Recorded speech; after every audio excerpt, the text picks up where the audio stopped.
Allez, on reste concentré, on essaie d'avoir la première place, ça serait sympa. Salut Brut, dans 5 minutes c'est le départ des runs devant Manhattan, devant la Statue de la Liberté. On est sur la Liberty Race de la New York Vendée avec une bande d'IMOCA, des bateaux venus du monde entier pour se tirer la bourre à New York. C'est un rêve qui se réalise. En tant que petit français, petit breton aussi, ben, c'est vrai, ça a une saveur très particulière. Et c'est que du fun, hein. Mais bon, on se tend un peu, c'est normal. Faut réveiller le corps et l'esprit. Salut, c'est Léo, je suis à New York avec le Vendée Globe et je m'apprête à faire un tour en IMOCA au pied de la Statue de la Liberté pour le Vendée Liberty.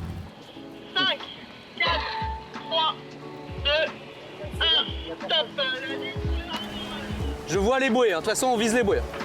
On est parti! Et je vire, ok? On va aller se rapprocher.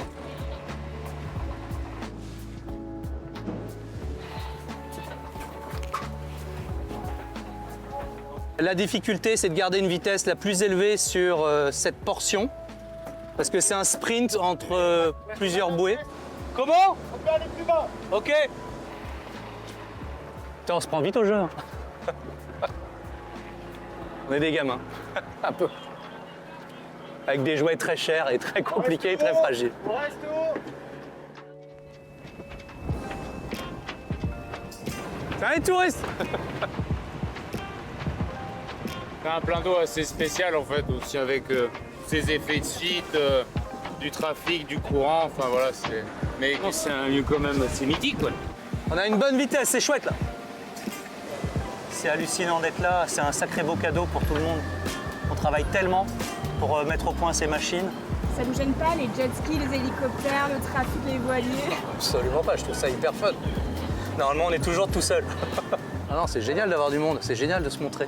Avant l'aventure beaucoup plus solitaire qui t'attend. Ouais. C'est génial d'avoir des décalages. La vie, c'est fait pour avoir des décalages. Bousin, Simon. Tous les candidats s'apprêtent à faire la dernière étape avant le Vendée Globe, qui est une transatlantique en solo et sans escale, pour lesquelles ils vont partir de New York. Et ça, c'est un peu la dernière confrontation avant le départ du Vendée Globe. Alors, et on est ici dans le cockpit, l'endroit où je manœuvre mes voiles. Et c'est un grand bateau, donc le mât fait 30 mètres de haut, le bateau fait 18 mètres de long. Et en fait, on peut avoir jusqu'à 10 tonnes de pression. Tout est manuel sur les bateaux, il n'y a pas de moteur électrique. Donc on fait tout à la main, à la force des bras. C'est un endroit qui est très couvert, parce que le bateau va tellement vite qu'il perfore les vagues. Donc ça ressemble parfois plus à un sous-marin qu'à un bateau. C'est pour ça qu'on est très très couvert et qu'on a un pare-brise pour regarder devant. Donc là, c'est la zone de travail. On a un ordinateur avec des systèmes satellites qui nous permettent de communiquer avec la Terre et qui nous permet surtout d'avoir un maximum de fichiers de météo pour avoir des prévisions, d'état de la mer, d'état du vent. Et puis c'est là où on mange, c'est là où on dort. Tout est fait pour peser le moins lourd possible. Comme une voiture de course, c'est exactement la même chose.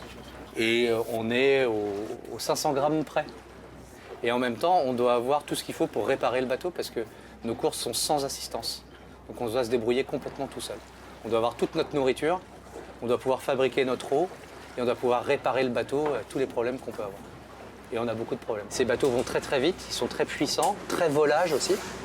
Et on doit dormir pendant que le bateau est lancé à pleine puissance. C'est épuisant. C'est-à-dire que, tu vois, sur la dernière course, les 4 premiers jours, j'ai dormi environ 5 heures sur 4 jours. Donc tu imagines au bout de 4 jours l'état de fatigue que tu as. Et en fait, cet état de fatigue, tu le gardes tout au long de la course. Et donc les moments où tu vas dormir, c'est les moments où vraiment tu n'en peux plus. Et ça nous arrive d'avoir des hallucinations.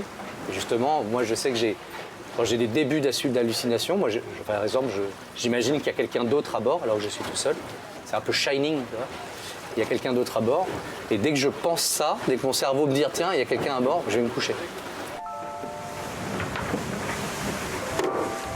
Moi, j'ai un peu la malédiction des marins, c'est-à-dire que les plus beaux moments de ma vie, je les passe en mer. Les émotions sont décuplées.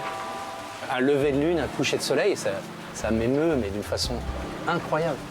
Donc c'est la vie est bodybuilding, tu vois, en mer. Mon premier Vendée Globe, j'avais jamais fait de solitaire de ma vie. Et j'ai commencé, le début a été extrêmement dur, j'ai failli abandonner plusieurs fois, dont une fois très sérieusement. Pas parce que j'étais blessé ou que mon bateau était cassé, c'est juste que j'avais très peur. Et en fait, je suis allé au-delà de ma peur, tu vois. En fait, je me suis réconcilié avec elle. Et à un moment, j'ai eu confiance en moi, parce que j'ai réparé mon gouvernail dans les mers du Sud, dans un endroit très compliqué. Donc j'ai vu que j'avais des ressources très fortes en moi, que je ne connaissais pas. Et j'ai vu que mon bateau aussi avait des ressources que je ne connaissais pas, parce que comme je n'avais pas confiance en moi, je n'avais pas confiance en lui.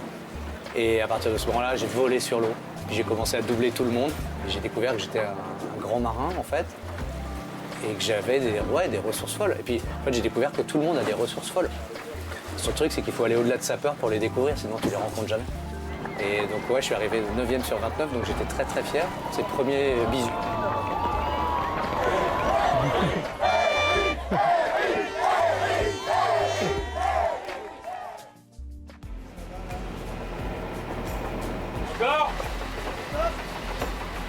Écoute, on est premier pour l'instant, donc c'est chouette, c'est une bonne nouvelle.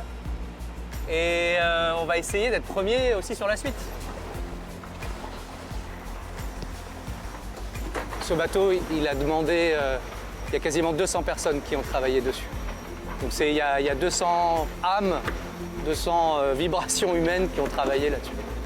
Et après, nous, on est tout seul sur le bateau, on est vraiment les finisseurs de toute l'aventure collective. Donc on a une lourde responsabilité. C'est une autre façon de naviguer. Mais ce qui reste en commun, c'est toujours la compétition. Donc toujours faire le mieux possible. Après, là, ce que tu viens de voir, c'est un sprint. Et nous, on fait plutôt le marathon. La ligne d'arrivée est à 50 mètres devant nous. On est bien.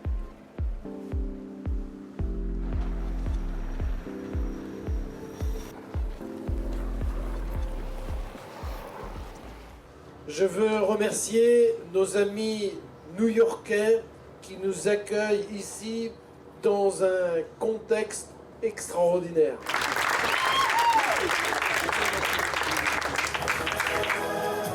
On applaudit Romain Atanasio, vainqueur de la poule A, vainqueur d'Eren, vainqueur de la Vendée Liberty, le plus rapide de la poule A et le plus rapide du classement général.